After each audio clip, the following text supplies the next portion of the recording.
Hello everyone, welcome to my channel Anurag वाइटेड। प्रावधिक कला कक्षा 12 2026 की यहाँ पे जो परीक्षा डेट है वो यहाँ पे जारी कर दी गई है। आज के इस क्लास में हम देखेंगे कि एग्ज़ाम डेट क्या है और कौन से टॉपिक सबसे ज़्यादा पूछे जाते हैं और एक महीने के अंदर आप प्रावधिक कला की तैयारी किस प्रकार से करेंगे। साथ में याद रखिएगा कि प्रावधिक कला की क्लासें बहुत सी अपलोड हैं, आप उनमें जाकर देख सकते हैं। और इस बार बहुत से छात्र कमेंट कर रहे थे कि सर प्रावधिक कला की क्लासें एक बार और स्टार्ट कर दीजिए, तो इनको हम पुनः एक बार लेकर आ रहे हैं। तो क्लास को अंत तक जरूर देखिएगा, सारी चीज़ें आपको यहाँ पे समझ में आ सकें। सबसे पहले यहाँ देखेंगे प्रावधिक कला की जो एग्जाम डेट है वो कौन सी है। प्रावधिक कला की एग्जाम डेट देखेंगे तो प्रावधिक कला की एग्जाम डेट याद रखिएगा 28 फरवरी को आपको एग्जाम होगा। और दिन कौन सा है तो दिन यहाँ पे शनिवार रहेगा। और एग्जाम कब है, सुबह मीटिंग है या फिर शाम को रहेगा, तो याद रखिएगा इवनिंग मीटिंग में आपका एग्जाम रहेगा 2 बजे से लेकर 5:15 तक। याद रखिएगा 3 घंटे का ये पेपर रहता है और 15 मिनट आपको यहाँ पे पेपर पढ़ने के लिए यहाँ पे मिलते हैं। इसके बाद अब हम देखेंगे कि प्रावधिक कला का सिलेबस क्या है और कौन से टॉपिक सबसे ज़्यादा यहाँ पे पूछे जाते हैं। इससे पहले आप देख लीजिएगा प्रावधिक कला का जो एग्ज़ाम होता है वो यहाँ पे इंटर से प्राइवेट रूप से किया जाता है। जो छात्र इंटर से प्राइवेट रूप से प्रावधिक कला यहाँ पे कर रहे हैं उनके लिए यहाँ पे सिलेबस है। और साथ में याद रखिएगा इंटर में आलेखन कला का पेपर अलग होता है। जो छात्र आलेखन कला कर रहे हैं तो उनके लिए ये क्लास नहीं है, ये सिर्फ प्रावधिक कला अर्थात टेक्निकल आर्ट के विद्यार्थियों के लिए ये क्लास है। सिलेबस में यहाँ पे देखेंगे उससे पहले पेपर याद रखिएगा 100 नंबर का आपका ये पेपर रहता है और समय आपको 3 घंटे मिलेगा। 15 मिनट यहाँ पे और एक्स्ट्रा मिलता है, इसलिए 3 घंटे 15 मिनट का टोटल यहाँ पे टाइम रहेगा। और पास होने के लिए आपको सिर्फ 33 नंबर की आवश्यकता होती है। सबसे पहले देखेंगे सेक्शन ए अर्थात खंड आ आपको देखने को मिलेगा। इसमें 10 अंकों के प्रावधिक कला से वस्तुनिष्ठ प्रश्न अर्थात एमसीक्यू या हम कह सकते हैं ऑब्जेक्टिव क्वेश्चन यहाँ पे पूछे जाएंगे। 10 नंबर के आपके बहुविकल्पी प्रश्न रहेंगे, प्रत्येक प्रश्न 1 नंबर का रहता है। कुल टोटल 10 प्रश्न पूछे जाएंगे जो कि 1-1 नंबर के रहेंगे। इस प्रकार से 10 नंबर के यहाँ पे वस्तुनिष्ठ एमसीक्यू या हम कह सकते हैं बहुविकल्पी प्रश्न आएंगे। इसके बाद यहाँ पे देखेंगे 60 अंक आपको यहाँ से मिलने वाले हैं। ये खंड बा में 12 अंक पूछे जाएंगे, खंड सा से 16 अंक, खंड दा से 16 अंक का प्रश्न रहेगा, खंड ई से 16 अंक और खंड एफ से यहाँ पे 30 अंक रहेंगे। इसके बाद सेक्शन बी या खंड बा रहेगा जो कि 12 नंबर का आपका पूछा जाता है। याद रखिएगा इसमें कुल टोटल 3 प्रश्न रहते हैं, 3 में से आपको 2 प्रश्न करने होते हैं। प्रश्न किस टाइप के रहेंगे तो प्रश्न में पहला जो टाइप रहता है खंड बा में पहला प्रश्न कि हिंदी अथवा अंग्रेजी के बड़े अक्षर प्रकाश व छायायुक्त अक्षर रोमन अथवा आधुनिक में लिखिए। अर्थात कोई भी एक शब्द आपको दे देगा, जैसे ये शब्द है सिनेमा, सिनेमा को आपको प्रकाश व छायायुक्त अक्षर में लिखना है तो सिनेमा को कुछ आपको इस प्रकार से ग्राफ बनाकर लिखना होगा। इसके लिए आपको यहाँ पे 6 नंबर मिलेंगे। इसके बाद यहाँ पे देखेंगे और ये जो प्रश्न रहता है ये सभी के लिए अनिवार्य रहता है। इसके बाद दूसरा प्रश्न आता है कि तिरछी लिखावट में एक वाक्य लिखिए। जैसे ये वाक्य आपको इंग्लिश और हिंदी में दोनों में इस प्रकार से दे दिया जाता है और इसको आपको लिखना होता है। सबसे पहले यहाँ पे देखेंगे कि बड़े छापे में जो प्रश्न लिखे जाते हैं कोई भी शब्द एक आ जाएगा और उसको कुछ प्रकार से लिखना होगा। इसके और उदाहरण आप देख सकते हैं, जैसे ये सिनेमा है, सिनेमा शब्द आपको दे दिया जाएगा तो पेंसिल की मदद से आप ग्राफ पहले बनाएंगे और इस प्रकार से इसको लिखेंगे। जब आप सभी अक्षर ए से लेकर जेड तक के सम्मिलित सीख जाएंगे तभी आप इसको लिख सकते हैं। इसलिए प्लेलिस्ट में जाइएगा और ए से लेकर जेड तक के सम्मिलित की प्लेलिस्ट बनी हुई है, उसको आप कंप्लीट देख लीजिएगा जिससे ये सेक्शन आपका गलत ना हो। इसके बाद जैसे एक और शब्द आप देख सकते हैं डायरेक्टर आता है तो कुछ इस प्रकार से लिखेंगे। ये आपको एग्जाम्पल बताए जा रहे हैं कि प्रश्न आखिर लिखना कैसे है। इसके बाद यहाँ पे देखेंगे जो सेक्शन बी का दूसरा प्रश्न रहता है। दूसरा प्रश्न यहाँ पे तिरछे लिखावट से संबंधित होता है। तिरछे अक्षर में आपको एक वाक्य इस प्रकार से दे दिया जाता है और उसको आपको लिखना होता है, तो इसके लिए इस प्रकार से कुछ ग्राफ बनता है। ये भी आपको प्लेलिस्ट इसकी मिल जाएगी, वहाँ से आप देख सकते हैं। इसके बाद ये विकर्ण मापनी से रिलेटेड प्रश्न आता है और इसको बहुत ही कम छात्र करते हैं और इसको आप इसकी तैयारी मत कीजिएगा विकर्ण मापनी की, क्योंकि ये प्रत्येक बार कभी कभी बहुत ही कठिन आ जाता है। और यहाँ पे देखेंगे विकर्ण मापनी की जगह आपको ये तिरछे अक्षर से रिलेटेड ये जो प्रश्न रहता है इसको यहाँ पे आप सीख लीजिएगा, क्योंकि प्रत्येक प्रश्न में ग्राफ एक जैसा होता है, सिर्फ ये जो वाक्य होता है हिंदी और इंग्लिश का ये अलग तरीके से आता है और इसको सिर्फ आपको लिखना होता है। इसके बाद यहाँ पे देखेंगे खंड सा या हम कह सकते हैं सेक्शन सी। सेक्शन सी में क्षेत्रफल से संबंधित निर्णय आपको मिलेंगी और दीर्घवृत्त से रिलेटेड निर्णय होती हैं। यहाँ पे जैसे आप देखेंगे सेक्शन सी में याद रखिएगा 2 प्रश्न आते हैं और ये अथवा करके जुड़े होते हैं और 2 में कोई एक ही प्रश्न आपको करना होगा और एक प्रश्न के लिए यदि आपने सही से करते हैं तो यहाँ पे 16 अंक आपको मिलेंगे।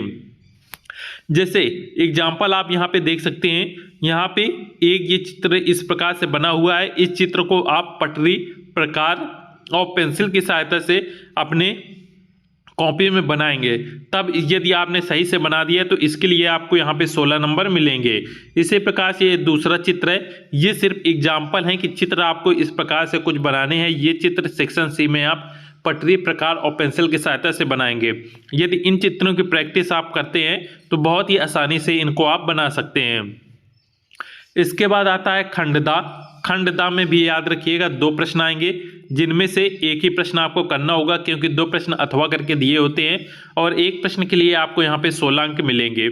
ये प्रश्न याद रखिएगा सूची स्तंभ, संपास, ठोसों के प्रक्षेप तथा बेलन, गोला, घन इनसे रिलेटेड होते हैं। जैसे यहाँ पे देखेंगे कि शंकु का अनुविच्छेद और उच्छेद बनाइए तो चित्र आपका कुछ इस प्रकार से बनेगा और यहीं पे घन का अनुविच्छेद उच्छेद आता है तो कुछ इस प्रकार से बनेगा। ये आपको एग्जाम्पल करके यहाँ पे 2 चित्र दिखा दिए गए हैं कि इस प्रकार से कुछ पेंसिल प्रकार और पटरी की सहायता से आपको चित्र बनाने होंगे। प्रश्न आपका अलग हो सकता है जिसका यहाँ पे चित्र भी अलग बनेगा। ये सिर्फ आपको दिखाने के लिए बताया जा रहा है कि इस प्रकार से इसमें चित्र बनाने होते हैं और एक प्रश्न यदि सही से आप करते हैं तो यहाँ पे आपको 16 अंक मिल जाएंगे। इसके बाद आता है खंड ई। खंड ई याद रखिएगा 2 प्रश्न आएंगे। पहला प्रश्न यहाँ पे अक्षर काट से रिलेटेड होता है और दूसरा प्रश्न सममित चित्र से रिलेटेड होता है। अक्षर काट में वर्गाकार संपास को जैसे सममित चित्र आता है तो इस प्रकार से आप बनाएंगे, या इसे नहीं करना है तो यहाँ पे ए से जेड तक के आपको सममित चित्र सीखना है।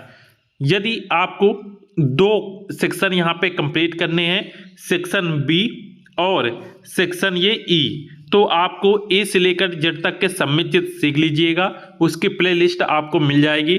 तो यदि आपने ए से लेकर जेड तक के सममित चित्र सीख लिए तो ये जो सेक्शन ई में कोई भी एक चित्र आता है, ज़्यादातर यहाँ पे ए, सी, डी, ई और एफ, इसके साथ यहाँ पे एच, आई और यहाँ पे के, एल, ये ज़्यादातर अक्षर यहाँ पे सेक्शन ई में पूछे जाते हैं तो इनकी प्रैक्टिस जरूर कर लीजिएगा।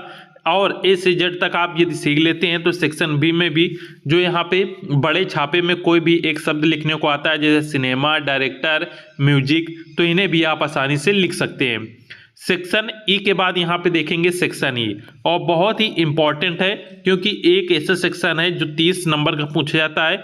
मात्र आपको एक प्रश्न करना होगा और उसके लिए आपको यहाँ पे 30 अंक मिलेंगे।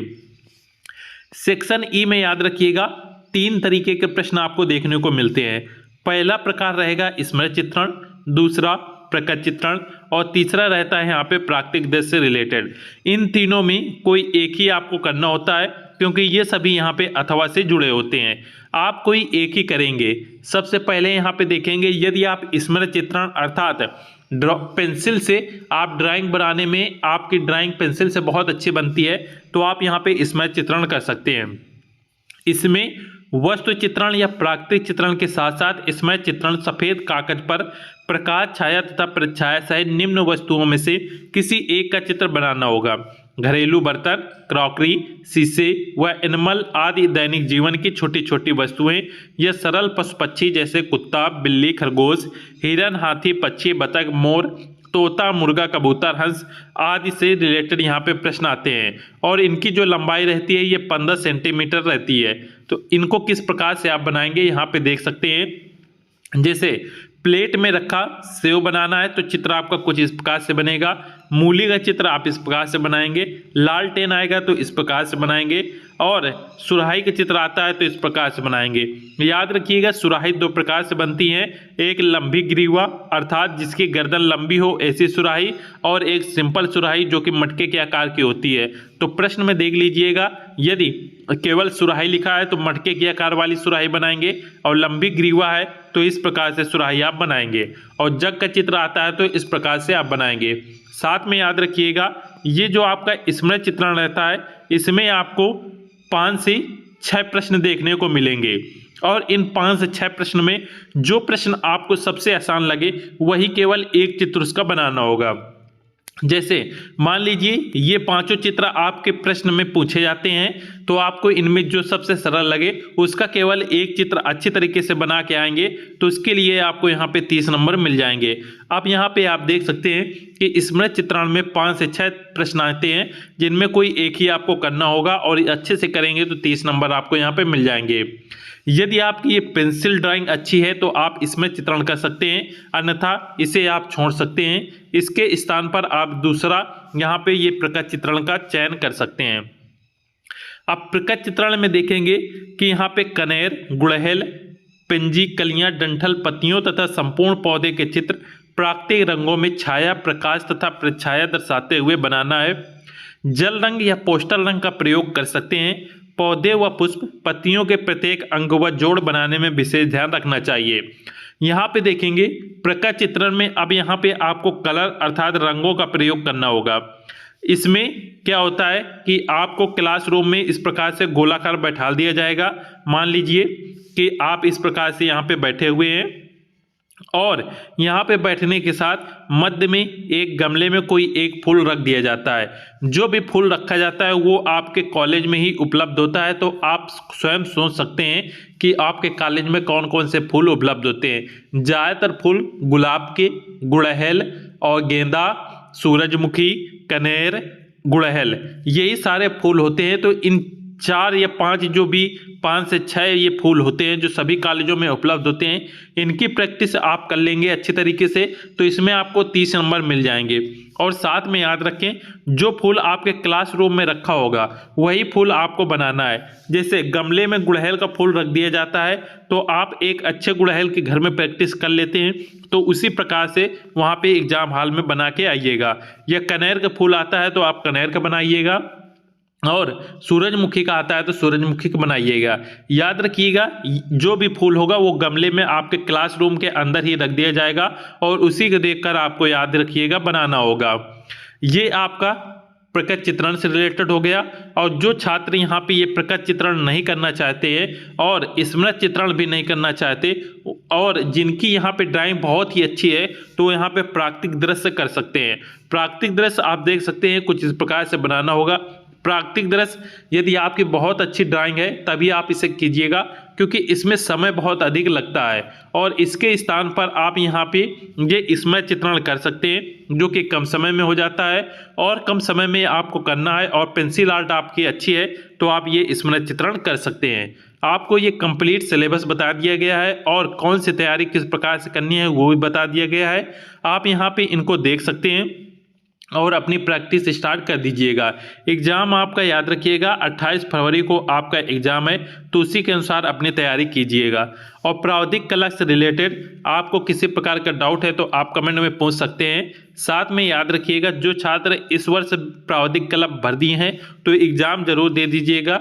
बाकी प्रावधिक कला का आप ज़्यादा महत्व नहीं बचा है, क्योंकि यहाँ पे टीजीटी से रिलेटेड यहाँ पे टीजीटी में पहले प्रावधिक कला मान था, किंतु यहाँ पे नियमावली में संशोधन होने के कारण टीजीटी से प्रावधिक कला को हटा दिया गया है। अब यहाँ पे बीएड आपने किया हो प्लस यहाँ पे ग्रेजुएशन अर्थात बीए आर्ट से किया हो या फिर बीएफए किया हो तब यहाँ पे ये वैलिड है। तो आप यहाँ पे सोच समझकर इसको कर लीजिएगा। इस बार आपने फॉर्म भरा है तो इसे ज़रूर आप एग्ज़ाम दे दीजिएगा कि पास हो जाए। आपके 40 से 50 नंबर आ जाएंगे आसानी से अगर थोड़ा सा आप इसमें पढ़ लेते हैं। बाकी जैसे इसमें कोई संशोधन होता है तो आपको बता दिया जाएगा। और याद रखिएगा संशोधन होने के चांस बहुत ही कम है, क्योंकि नियमावली तैयार हो चुकी है और नई भर्ती भी यहाँ पे टीजीटी की अब आने वाली है, तो यदि देखते हैं उसमें कोई बदलाव होता है कि नहीं, और यहाँ पे बदलाव होने की संभावना बहुत ही कम है। इसलिए प्रावधिक कला की अब कोई भी मान्यता अर्थात इसका उपयोग कहीं पर नहीं बचा है, इसलिए इसकी ज़्यादा आप मेहनत मत कीजिएगा। एक विशेष रूप से आराम से जिन छात्रों ने फॉर्म भर रखा है वो तैयारी कर लें, जिससे ये प्रावधिक कला पास हो जाए और शायद यदि भविष्य में कभी यहाँ पे कोई बदलाव होता है तो आपका उसका लाभ मिल सके। यदि कोई डाउट हो तो आप कमेंट करके ज़रूर पूछ लीजिएगा, और नए छात्र हैं तो चैनल को सब्सक्राइब जरूर कर लीजिएगा, जिससे प्रावधिक कला से रिलेटेड सभी प्रकार के यहाँ पे न्यूज़ आपको मिलती रहे। और वीडियो को लाइक करना मत भूलिएगा। मिलते हैं नेक्स्ट क्लास में। जय हिंद।